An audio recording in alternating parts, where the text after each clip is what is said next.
Visit Avery.com, Avary, for the most up-to-date news and information on Team Avery. Avery, Avery, Avery, Avery, Avery, Avery, Avery, Avery. The Video Archives podcast with Quentin Tarantino and Roger Avery is back for season 2. Head on over to patreon.com/videoarchives to get ad-free exclusive content and bonus episodes. This is The Gala Show. I'm your reporter on the beat, Gala Avery. On this episode, I have an incredibly special guest that I am over the moon to be talking to. You may know him as an actor from one of your favorite movies, RoboCop, Naked Lunch, The Adventures of Buckaroo Banzai Across the Eighth Dimension, or the title that we covered on the Video Archives podcast, Of Unknown Origin. Or if you're a Trekkie like me, you'll know him from Star Trek Into Darkness, but more importantly as his character John Frederick Paxton in Star Trek Enterprise in his episodes Demons and Terra Prime. He's also a director, a writer, and a lover of art history. He has a PhD in Italian Renaissance art history and Roman history. His book, Leon Battista Alberti in Exile, is on pre-order now, or actually is available now. It's on pre-order, but it's now being delivered because a friend of mine, Chuck Katz, I went to high school with, who studied with some of the guys who are my mentors, said, hey, I got a note that it's on its way. Well, I'm so excited. And as you guys just heard, my guest is the definition of a Renaissance man, and I'm guessing there isn't anything he can't do. Today on the mic, I have Dr. Peter Weller. Hi, Peter. Hi, Gala. But listen, you left out one thing that's important, and it's not because I want to toot my own horn, but speaking of that metaphor, I'm a trumpet player. I'm a jazz trumpet player. That's actually, you know what, that's so funny. That was the question I was going to ask you about today, because when I was doing my research, I saw that you went to North Texas and played jazz. Yes. And that you played the trumpet, and then you stopped playing the trumpet, and then you started. I had my whiplash moment, if you've seen that movie. Yeah, I have. I got tired of being screamed at, thought I was mediocre. I was not going to be Miles Davis. I said, I'm going to put this down, do something else. Yeah, I wanted to talk to you a little bit about your trumpet playing and your jazz music. Where did the love of jazz come from? My mother's a pianist, and my grandmother was a pianist, and I grew up hearing jazz all my life. And not for nothing, there's a wonderful, I say wonderful, but there's a anthology called Jazz and Literature on Rutledge. It just came out also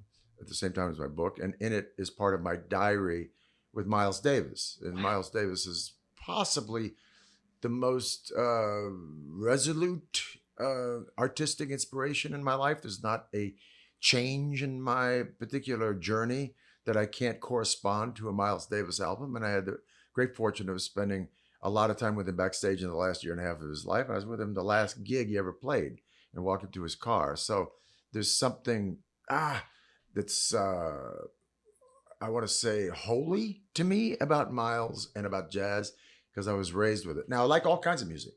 Mm-hmm. And my mother always said, one time I was going to see some mediocre, what I thought mediocre was pop star. And my mother was on the phone. She says, don't denigrate any music, honey. All music is precious. All music is, interpretive. It sears the soul. So don't put it down. Do you feel that way though about all art? That all art is precious, or is it just kind of the music? I do. There's a saying, and I forget who said it. Pascal. Somebody in the 1800s said that all art can only aspire to music, because music is so personal. You whatever criticism you want to write about it, you can go see Cats or you can go see Les Mis and make up your mind. You go see a film and go, yeah, I don't know a lot. But music is so organic. I mean, it's a cliche, but it's so endemic to the soul that you can't go, wait a minute, Pet Sounds, the Beach Boys? That's not. Yeah, it is. You feel it. You feel it. Yeah. It's totally organic. It's not intellectual at all. So I get it that all art only aspires to music. Last night I actually was at a Japanese jazz concert. Masayoshi Takanaka came and did his first ever U.S. tour, and I listened to his albums and I listened to them just on repeat. He's like a jazz guitarist. Yeah. But seeing it live with an audience who was roaring for him and was just the coolest thing I've ever seen. It Yeah. was amazing. So you're right. You do feel it. And there's something about jazz guitarists, by the way, as much as I dig trumpet players, and Miles is such a Coltrane, Duke Ellington, and goes all the way back to U.B. Blake, for crying out loud, before that. But we see a great jazz guitarist like George Benson. Mm.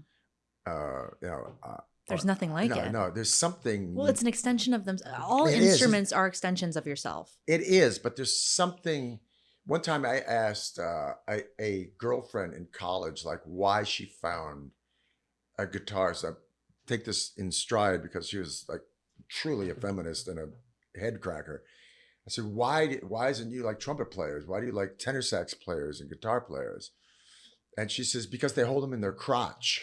And I It's thought, like masturbating on stage. And I thought, do I have to hear that? Like trumpet players don't hold it in their crotch, so girls aren't going to like trumpet players. But there's something about it. It's oral and it's also organic to the. I speaking of Japan, Yeah. to the hara, which is the center of you. Yeah. So you were at North Texas, and you stopped playing trumpet, and now Yeah. you're playing again, right? Yeah, that's Yeah. right. You are. Yeah. Are you playing like in a I just quartet? played a gig on Saturday. Really? Yeah. I play in a quintet called Fly Naked. Okay. And I can just give you a background. I started playing again because somebody said about 1980, hey, you ought to pick it up and play 15 minutes. Who cares if you're good or not? I took a couple of lessons with a really good trumpet player named Mark Morganelli. I got back into it, played. And I played for fun. And then mentors who are jazzers are a guy I did a movie with, Woody Allen, and also Miles. And Miles said, a great actor and friend a long time that we got to play with in Buckaroo Banzai is Jeff Goldblum. Yeah. And Jeff and I and a guy named Peter Harris, who'd won a Grammy with Hornsby and Chuck Mangione, we played in this trio. And I got a drawing of it. We played in people's living rooms. We played in my living room, Jeff's living room. Blah, blah. And Miles backstage said, I don't know how he found out we were playing in living rooms, but he said, Peter, it's just this Miles voice said, when you and Goldblum gonna get out of this damn living rooms and get yourself a band? I said, Miles, we're actors. We don't have a band. Where are we gonna get a band? He says, buy one. You got the fucking money. And so I go to Jeff. I said, Miles Davis. Jeff, it's Miles Davis. We got to get a band. You have to take his advice. We have to take his advice. And Jeff, is hesitant to play in public and so forth, or get critiqued or charge admission or anything like that. I understand it. He says, I don't know. And then when I was doing Mighty Aphrodite with Woody Allen, Jeff had done Annie Hall with Woody. And Woody's a wonderful Dixieland player. And I said, Miles Davis said to Jeff and I got to get a band. He says, I'll tell you what to do. Find a place that has no business. Like he found Michael's Pub that has business all through the week, or maybe on the weekend it doesn't But have like any business. one day it doesn't. One day a week, it doesn't have any business. And ask them if you can play there. And then play for dinner, but get paid. And it doesn't matter if you make $25. It'll be the happiest $25. So I go back to Jeff. I said, Jeff, I said, Woody, he goes, okay, you find a place, I'll play. So we found the Petite Four down at Sunset Plaza. We started playing together. We've been playing together ever since. Now Jeff's got his own band. I got my band. I call it Fly Naked in homage to The Fly, Cronenberg's movie, and Naked Lunch, my Cronenberg movie. Wow. And Jeff calls his band Mildred Schnitzer Orchestra, but we share instruments and so forth, and he plays his gigs and I play my gigs. But Jeff is still a dear friend, and I just want to go on about Jeff because I just saw him in Florence, where he lives, and text each other. It's like nothing. There are wonderful things, Gala, about love and friendships. And Olivier said it the best. When you're 23 years old and you're a street actor, the actor's studio, and you read something Laurence Olivier said, the best thing that you can take out of this experience called theater and film, acting, whatever, is love. And I'm thinking at the age of 23, no, the best thing you can take away is like glory, fame, reviews, a Ferrari, the nightlife, the physical things. Yeah, because at 23 you're looking for not for the metaphysical response, you're looking for a career, and career spends all this other stuff. And then I heard Elia Kazan say once, he said, all of you putting your life on hold for your careers are ripping off your work, because your work is about everything except your career. Your work is about all the things that you're investing your life in out of curiosity. Like if you're not taking that vacation, you're not taking that dance class, you're not studying this thing. You know, you hear this stuff when you're 28. Oh, it's all about love and it's not like infusing your life. You could go in one ear out the other, but thank God some of it stays because I got a hip mother.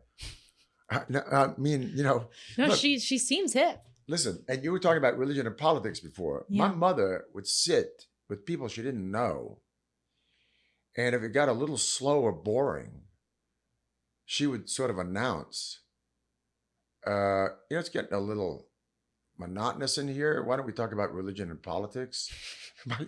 My dad would drop his head in his hands like, oh my God, here we go. And it was like, and people would laugh.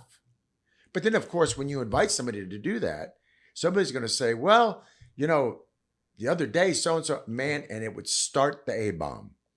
And by the end of the evening, I can remember 10, 15 of them, where she would drop that little hand grenade in people she didn't even have never met that night. And it would end up enemies yelling, people going home, and my dad saying, Dot, his name was Dorothy, why? Why do you do this? She says, because it's entertaining. What are you going to do? Life's too short. No, she would say this, and I say this all the time. She said, what are you going to do? Sit there and say, nice salad? It's like, how's the weather? Yeah, exactly. And that was my mom. So my mom gave me there's a saying in Naples, there's life during mother and life after mother. No matter what you think of your dad, no matter how tight you are with your mom or dad, it's mom. And whether you hated your mom or loved your mom or made peace with your mom, there's life during her life and life after her life. And then they say, allora, c'è la vita durante la mamma e dopo la mamma allora, which means that's the way it's supposed to be, because the last thing your mom ever wants to see is you dead. Yeah. So she's supposed to die before you. Mm-hmm. And your life shifts after your mom goes. True. That is true. Yeah. Now, as always, my guest gets to bring their topic to the mic. So, Dr. Peter, why don't you tell us what your topic is and why you decided to choose it? The endless student. There's a wonderful, I'm going to give her a plug, Casey Gates Fryer, who's handling a lot shout out to Casey. A shout out to Casey, who's handling my social media stuff, and she's fantastic and brilliant. And she came up with this. She said, you seem like an eternal student. And I owe that to my dad. Eternal student is, well, look, Da Vinci, he's not a guy in a diner about learning, right? And Ken Burns just came up with a 2-part documentary on it. And my friend Stephen Campbell at Johns Hopkins University is coming out with a book on it, because Da Vinci is such a Martian to us.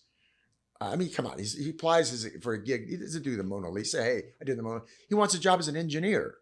He goes to France on that gig. He goes to Milan on that, on the fact that he can design and create, not that he's a painter or a sculptor or anything else. So if you got a guy like that guy, and you think, okay, he's not of this earth. Stephen Campbell's new book, is just coming out now, is saying, yeah, he is of this earth. And it connects Da Vinci to the political and the social milieu in which he was the endless student, because he's getting information from the world. It's not like a guy living in a corner or in a jail cell or, in a hovel. He's out there in the world absorbing, wow, look at the politics of what France is doing, with the Medicis in Florence. Look at the Visconti and what are they doing in Milan? What's going on here? Who's moving who? Where's the art? Where are the politics? Where's the war? Where's the economics? Who's winning? Who's losing? Who's suffering? Who's not suffering?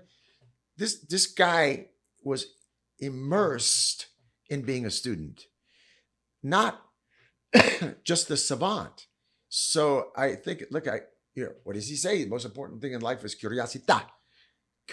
So I think everybody could look at Leonardo, not as like somebody from out there that I can't be, but I'm using the cliche because there's no bigger cliche to bring up as far as galvanizing people in the last 1,000 years. Maybe you got Gutenberg, who gave us all the right to read, right? Then maybe you got Galileo, but you got Leonardo, and just the fact that he's an endless student is an inspiration to me and everybody. And I can't wait to read Stephen Campbell's book on him, because I tend to think of him as like, oh, he wasn't a student. He was a know-it-all. He was a savant. He was a polymath. No, He was a student. So the endless student thing for me is just like, wait a minute, somebody's going to say, Are you trying to be a Leonardo? No, I'm not. But look, I would like to think that everywhere I go, I'm going to read a book about the place or go on and find out something about it. I've never been to Crete. Venice is my favorite place in the world. Venice built up Crete. So did Greece. Yeah. I'm a Renaissance guy. And people look at me and say, wait a minute, you live in the Med and you've never been to Crete? Come on. It's one of the apexes of learning in the world. And I feel like a dummy, but I got to go. But I got to pick up a book. You got to read about it first. I got to read about it. Got to be that student. Yeah. But before we get into the topic, it's time for a commercial break.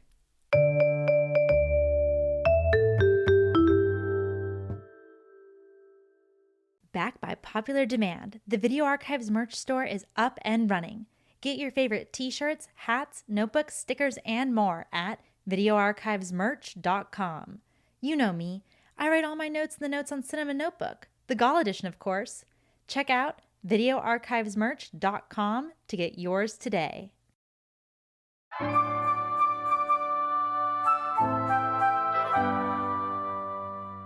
Hey, thanks so much for being a loyal listener. If you want to keep up with me off mic, make sure to follow me on Instagram at Gala Avery.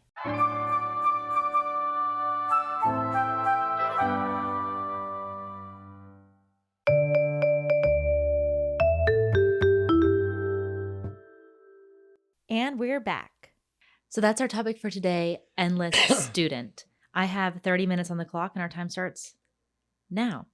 So we already kind of talked that you went to North Texas to do jazz, but you've been a student your entire life, it seems. You've gone to, so you did North Texas jazz, and then after that, you've like 6 alma maters, don't you? Yeah, I have 1, 2, 3 major alma maters, 4 American Academy, Actors Studio. I don't know. You've just been a student your entire life. Well, I like to.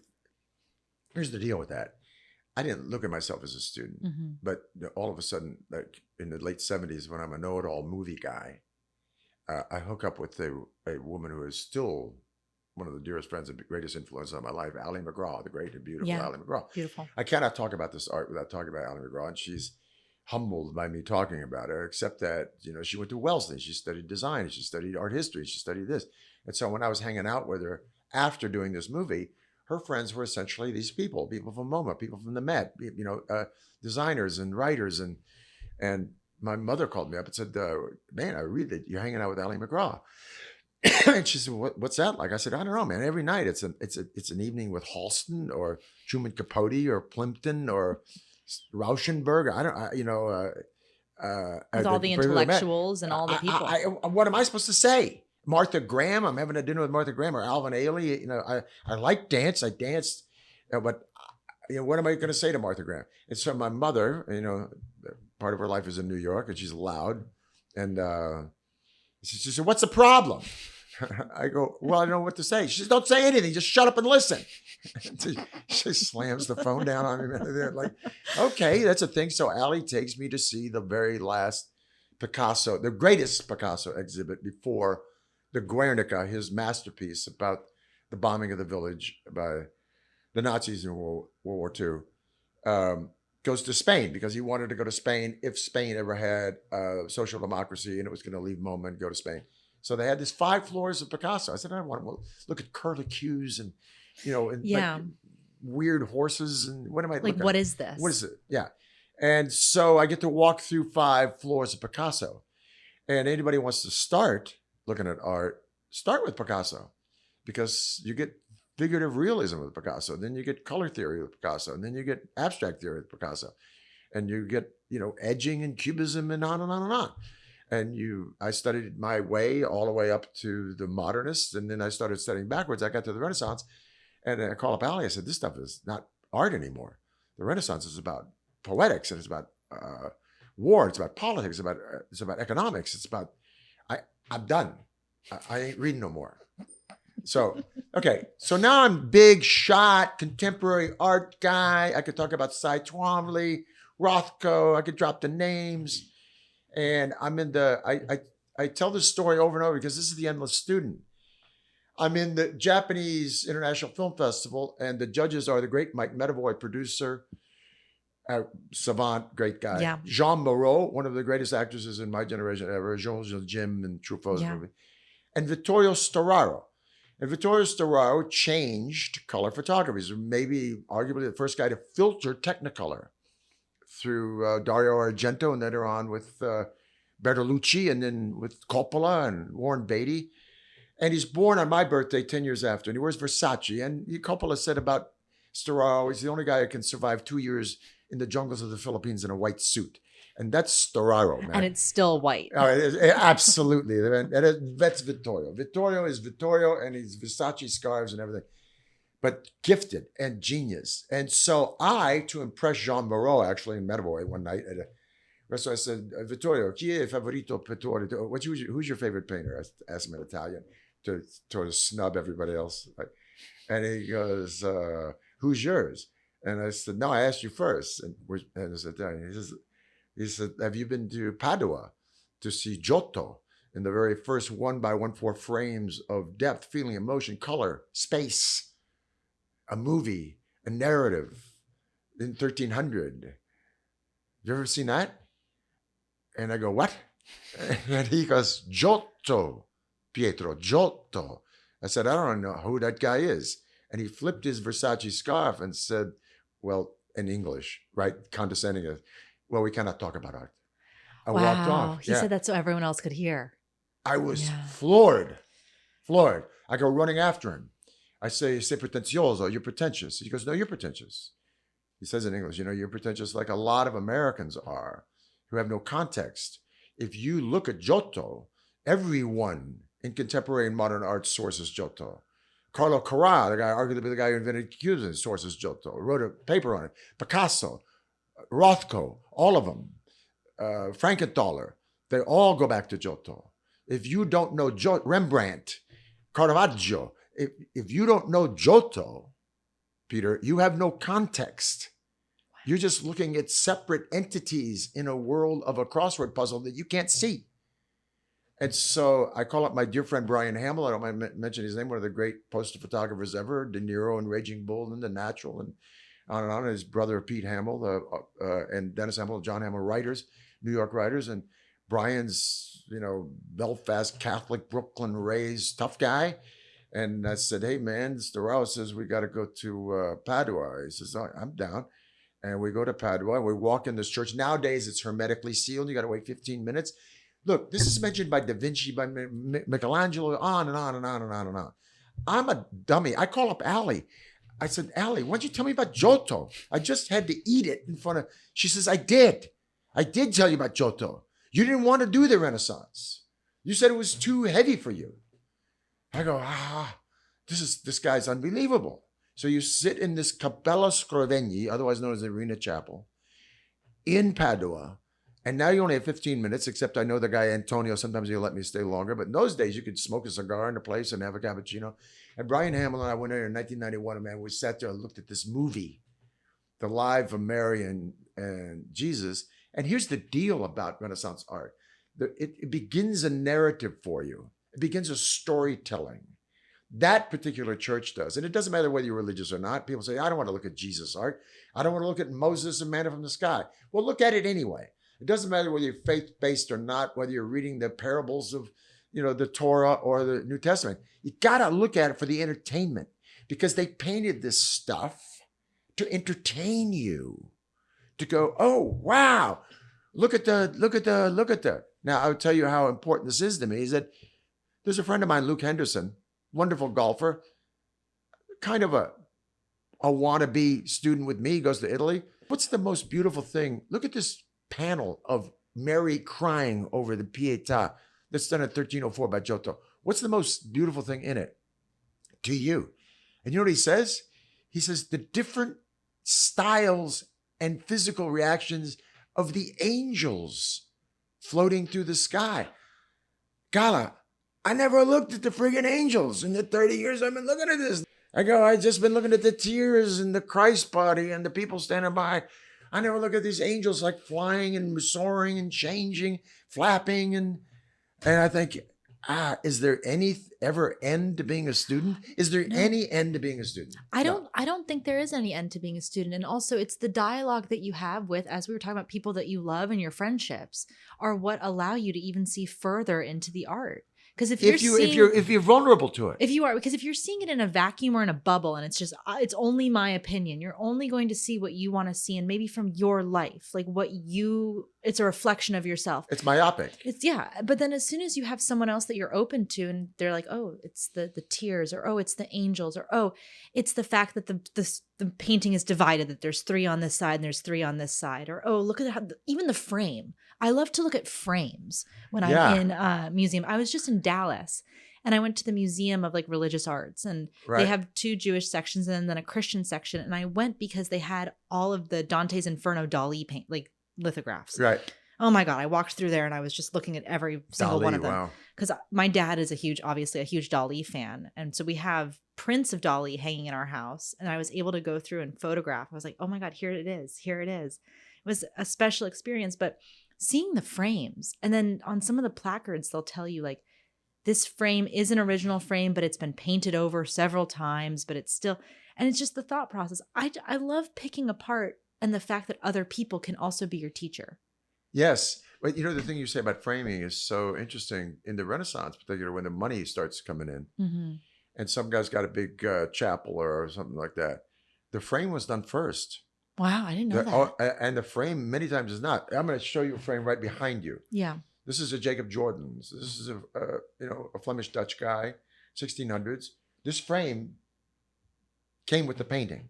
This frame is as old as the painting. And when I had this restored by the Met, the people in the Met, this is years ago, they said, watch out for this frame. Do you want us to restore it? And I thought, well, what's that going to cost? This is going to cost you about $6,000. This is like 30 years ago. Yeah. It's going to cost you $6,000 for us to restore this frame. I said, I'm not into the frame thing. And I think, well, why does the frame cost more than to just clean the painting? They said, because it costs more.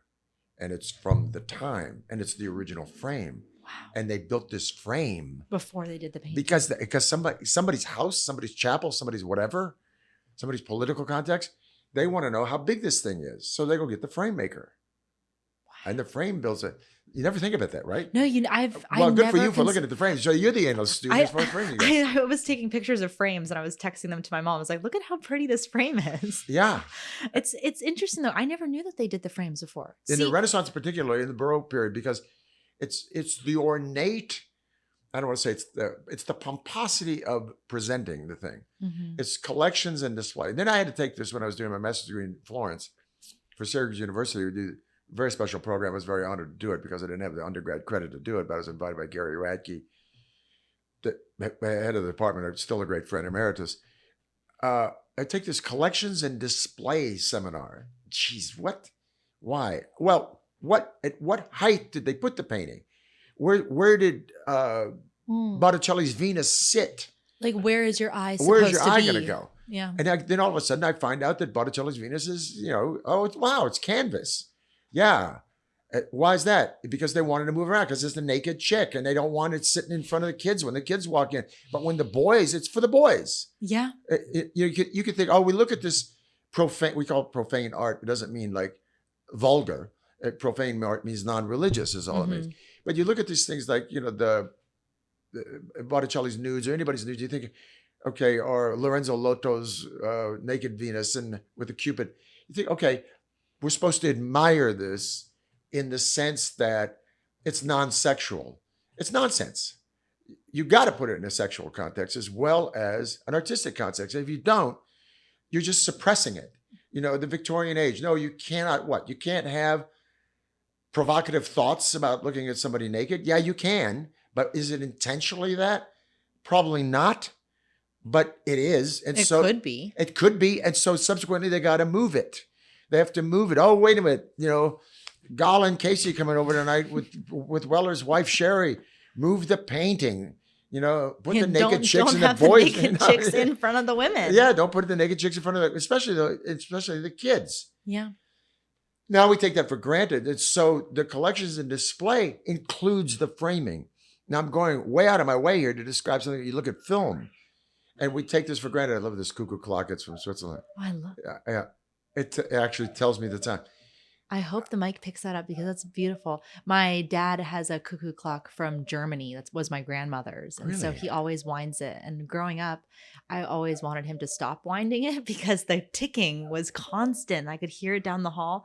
And now it's a very comforting feeling. Is this still there? Is this Yeah, still working? my dad still has it. Yeah.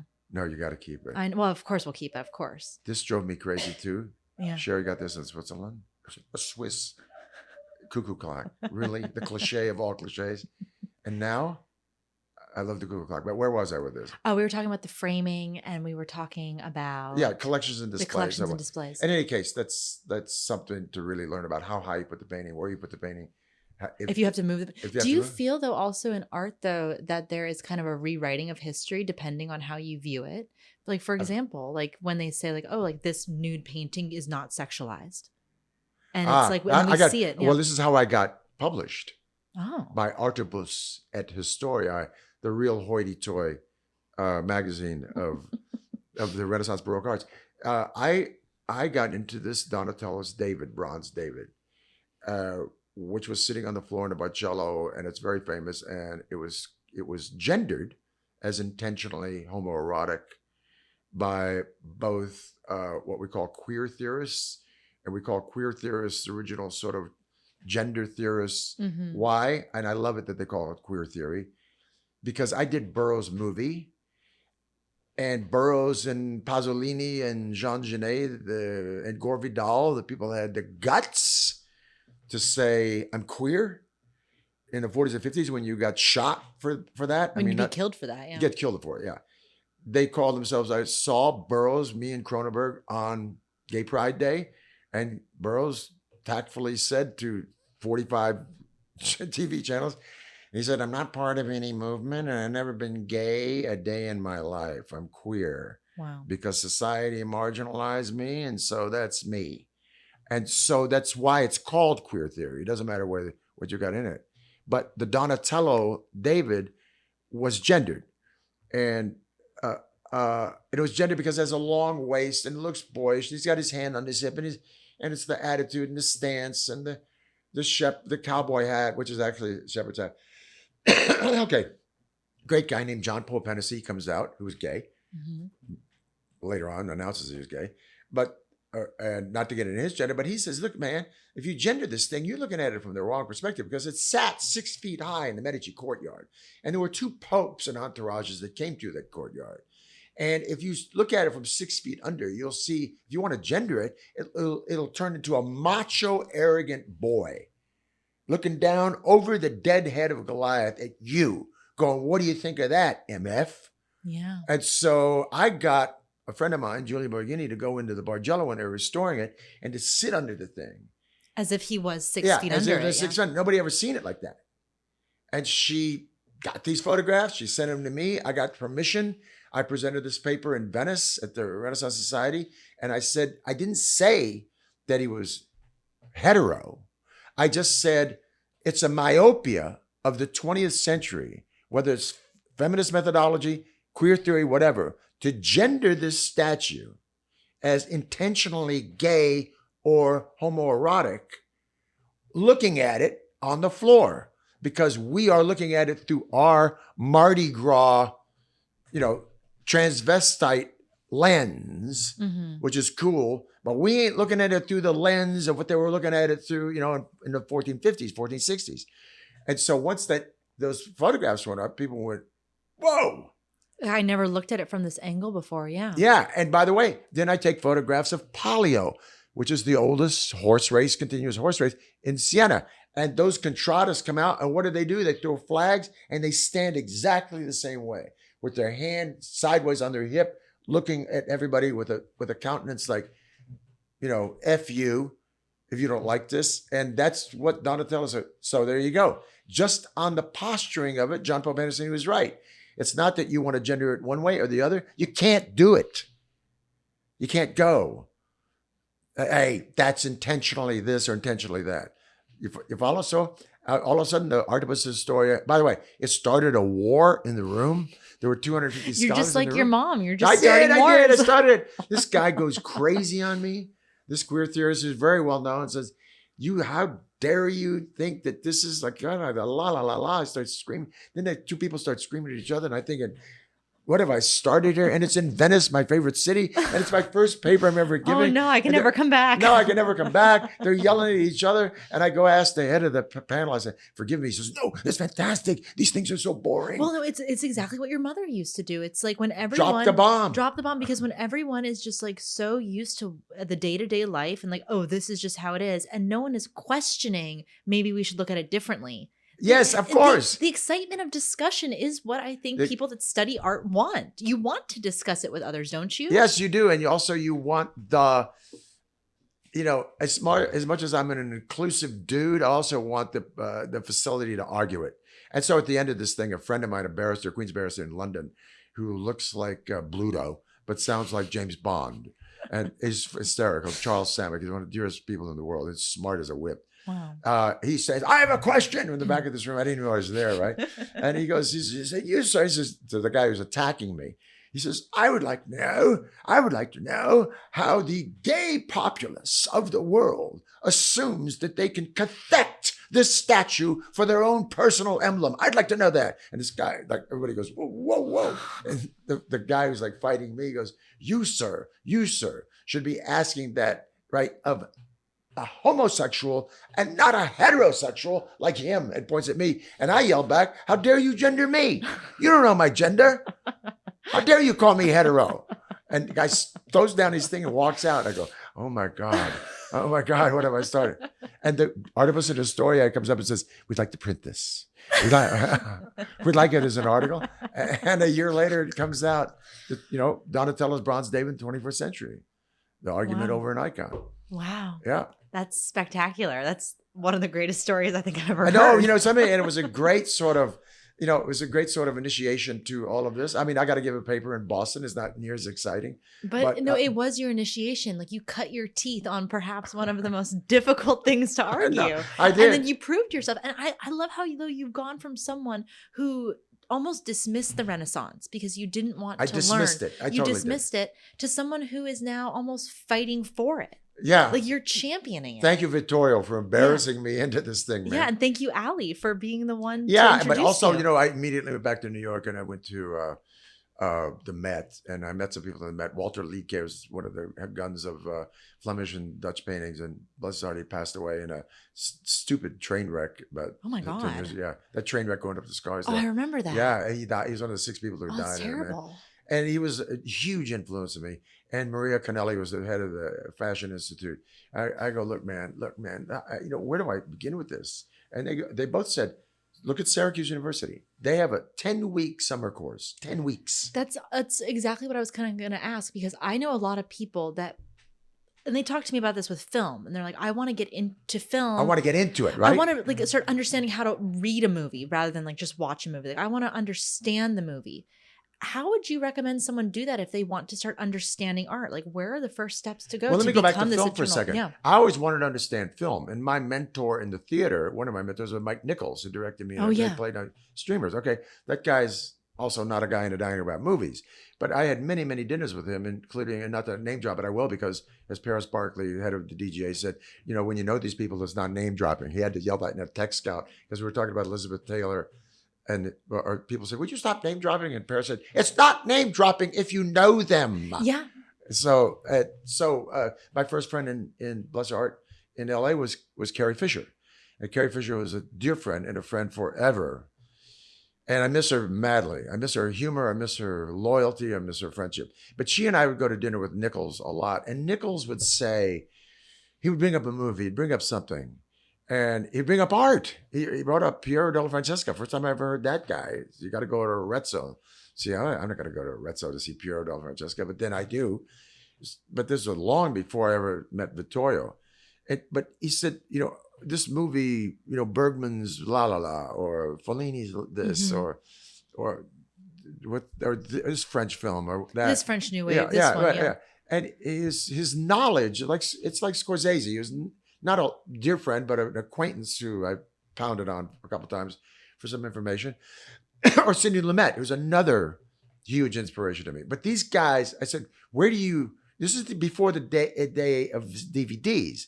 It's just around the opening of VHS. Yeah, before almost like that kind of before period, like right when the protozoa of it. Exactly. So when you get these VHS things, you got a tape. And I said, when am I going to watch Persona? When am I going to watch La Dolce Vita? And Nichols would say, Weller, we are not going to discuss movies again until you see. And he would fill in the blanks. And what his access to film was not film through film school, which is great, but through watching the movies and then discussing the movies, discussing the shots, discussing the acting. I teach a seminar right now at UCLA, a graduate seminar where you take graduate directors and then they take 2 actors from the theater department, and it's called Directing Actors for Film. It is making an event happen between 2 people. And Kazan would say it, Lumet would say it, Nichols would say it, Scorsese says it. No matter what your f-stops or your shot is or your focal length or your color coordination, if your event between 2 people in a room or on a railroad track or another, doesn't happen, you got no movie. Because it is the performance of written material that makes drama. And sometimes, like 2001, it's visual. Sometimes. But so I learned through what you just said. Mm-hmm. People saying, go look at that. So art, they said, go here. Go to Syracuse, because Gary Radke or somebody at Syracuse will take you around and you will look at it. Because you ain't going to really look at it, learn it from a book. You can. But I know scholars that bring up the book. And I think, man, they've never seen. And when you see it, it's different. Look, Donatello, maybe my favorite piece of art in the world, is Donatello's, the Salome presenting the head of John the Baptist in the Baptistry of Siena. Okay, it's 6 inches of bronze deep. It's 6 levels of negative space with columns, with attitudes, with walking, with servants, with food, with kneeling, with people's backs to you. And it's in bronze and it's a relief. Wow. And it's relief. And you think like, okay, I can look at that all day. I ain't going to get it unless I see it. As many times as I've seen it, I just went there with 3 guys from high school 2 years ago, and they're restoring it, and they had it off the baptistry font. Wow. And my friend, Guy Jackson, wonderful architect from Houston, said, and I sent them in there because I didn't have enough tickets. He said, you have to go in and see it, because you know what? Salome's head is not in relief. It's in the round. I said, what are you talking about? You get to look down at it and you'll see it's not part of the background. Wow. It's all by itself. Her body is like reliefed off the bronze, but her head is separate. Okay, this is in 2023. I go see something I've been looking at for 30 years. And I go, thank you, Guy Jackson, because I would have never gone in and seen that her head is not in relief. Her head is a total, fully rounded sculpture. And you're not going to get that out of a book. You have to go live life. You got to go live life. Yeah. I'm not going to read Animal Farm, and what, Epictetus all my life, man. I got to go out and... You got to go live life, and you have to see it in order to You got a great cultivate sense of humor, Gala. Anybody tell you that? Oh, really? Thank you. Yeah. I'll accept it. So is that your favorite piece of art? The bronze relief? I think it's my my favorite piece of art, really. I have to just say, Keith Christensen writes it best in the Met, is a guy named Antonello da Messina. He's my favorite artist, for sure, painter. And I give a paper on him at the Renaissance Society. He moves me to weep. What about him moves you? He has an access to the skin tone and feeling of a human being that he probably got from the Dutch, but he goes way beyond them, that exceeds everybody I've ever seen in the Renaissance. Now, there's a Madonna that sits in a room by itself in Palermo, in the Palazzo Abatellas. It's called the Virgin Annunciate. Okay, now, the Virgin is announced by Gabriel. Hail Mary, full of grace, the Lord is with thee. Blessed art thou amongst women, blessed is the fruit of thy womb. You're going to have a baby, and it's going to come from God. Okay? There are 4 responses to her, from her, that are painted by all sorts of different painters. There's the rejection, right? There's the contemplation of it. There's the acceptance, and there's a resolution, like giving into it, right? Mm-hmm. This particular one the Virgin Annunciate by Antonello in Palermo is the hesitation.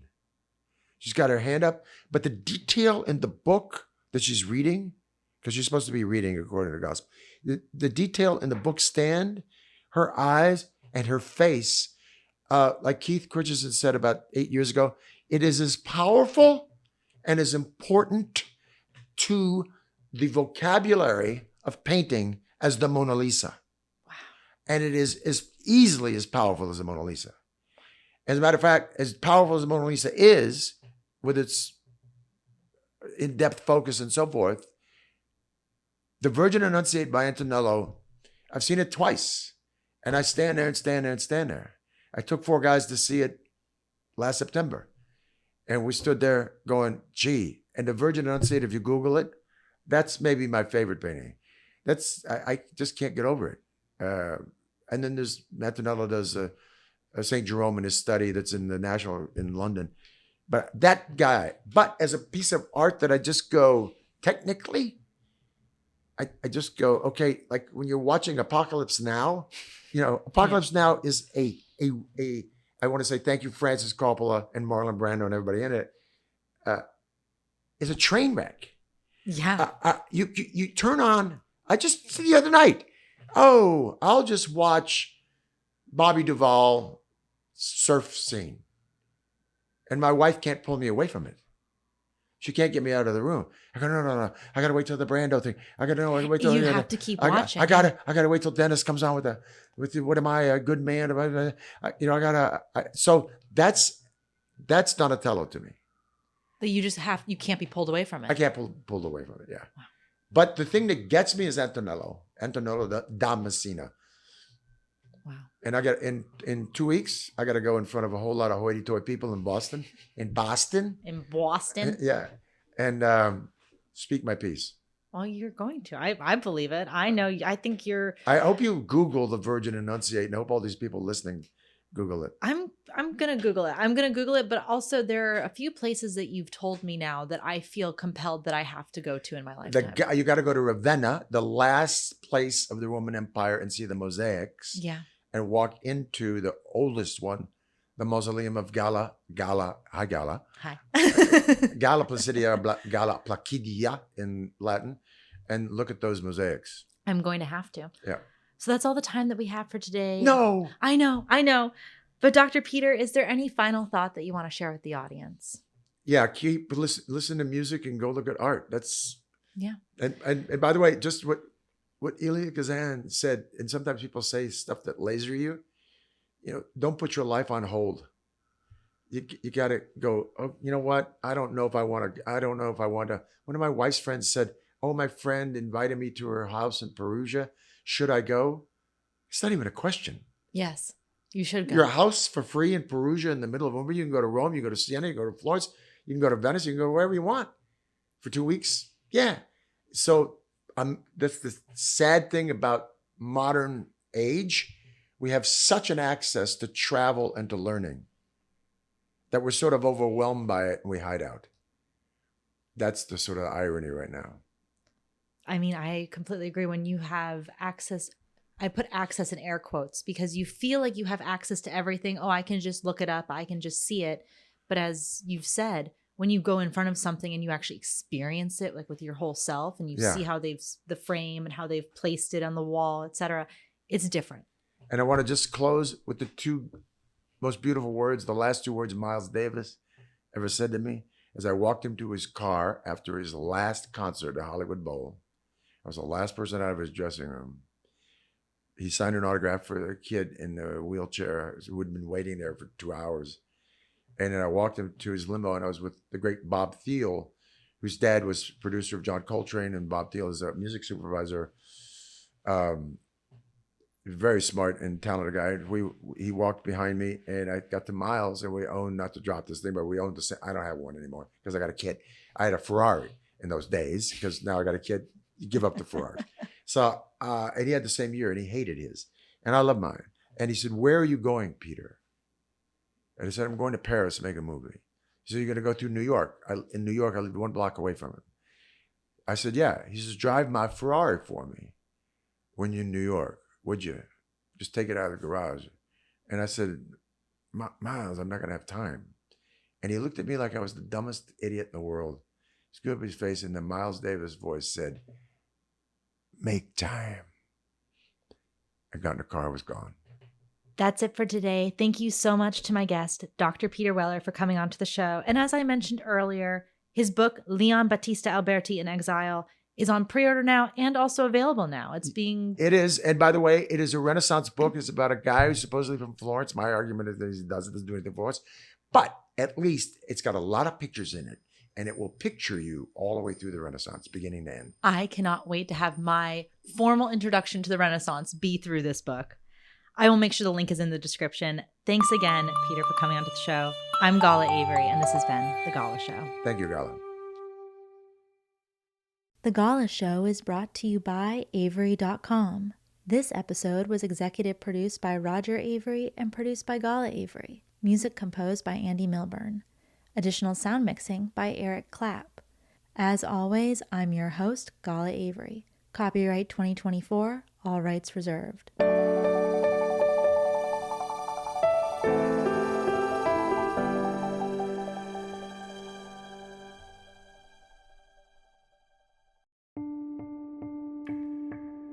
Despite me sharing the same last name with this charity, I don't have any affiliation with it, besides the fact that the issue is very near and dear to my heart.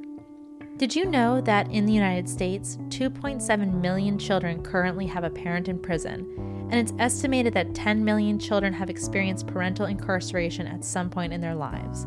I was one of these kids, and as an adult, I am really grateful to be able to give back to Project Avery. Their mission is to build leadership from within by supporting community through programs such as mentoring and outdoor education, and also to remove the stigma surrounding having a parent that's incarcerated. You don't have to feel alone. If you know a kid who could use these resources or would like to donate money or time to the charity, please go to Project Avery, that's AVARY.org, to check out what this amazing charity is all about. Again, that's projectavery.org. Thank you guys from the bottom of my heart.